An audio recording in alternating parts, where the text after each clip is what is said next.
Hi guys, welcome back to the channel. It's now 2017 and I hope you all had a fantastic Christmas and New Year.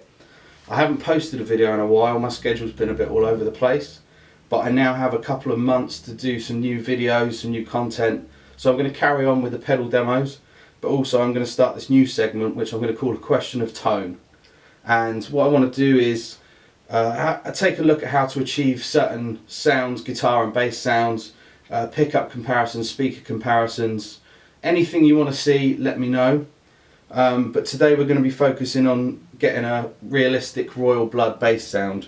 What I mean by that is splitting the signal and having a faux guitar sound as well as your core bass sound. I've decided to do this on as much of a budget as physically possible.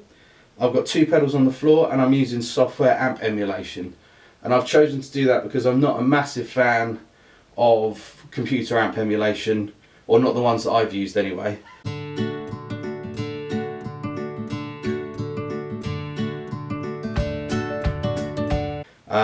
But I thought if I could get a good sound out of that, you could apply the same kind of things to real amps or stomp box amp modelers. So if we check out the pedal board first and then we'll go from there.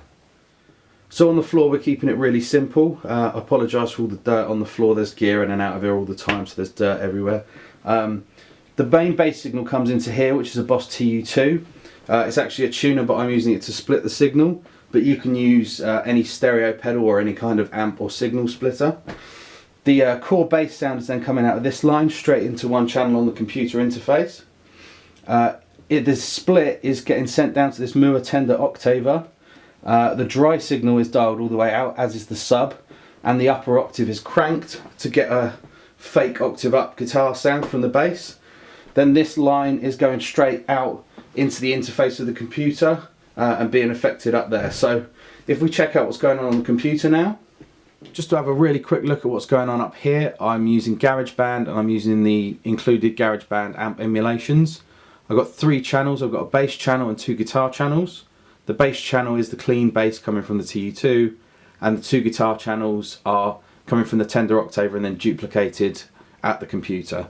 So for the bass sim, I'm using what looks like their Mesa Boogie bass amp emulation, set relatively flat, a little bump in the bass end, and I've got the compressor on just lightly just to take out some of the peaks.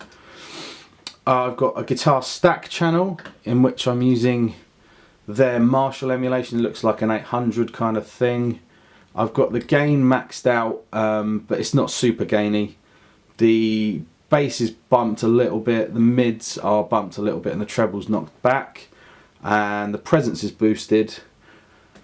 Then on the guitar fuzz channel, I am running a fuzz machine, which I imagine is a Fox Tone machine kind of clone, and I'm running that into a small tweed sounding amp set relatively clean. And I think the combination of the fuzzy guitar sound and the guitar stack, you get the impact of the stack and then the fuzz squishes down behind it, and I've got those panned hard left and hard right. So what I'm going to do now is play the clips individually so you can hear what they sound like and combine back again.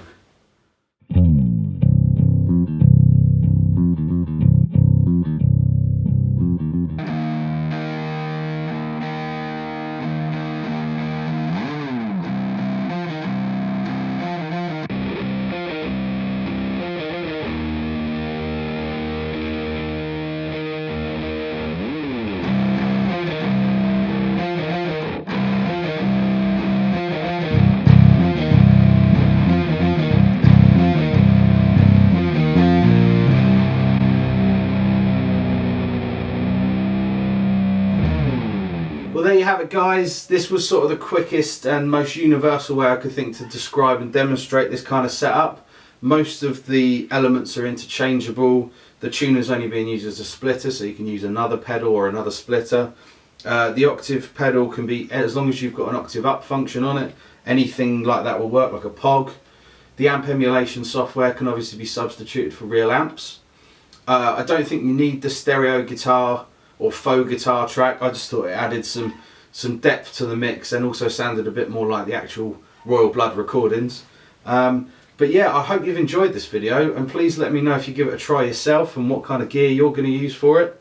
Other than that, guys, let me know if you've got any suggestions for this Question of Tone series, and I'll do my best to oblige. Have a great start to 2017, and keep an eye out for more videos. Thank you very much.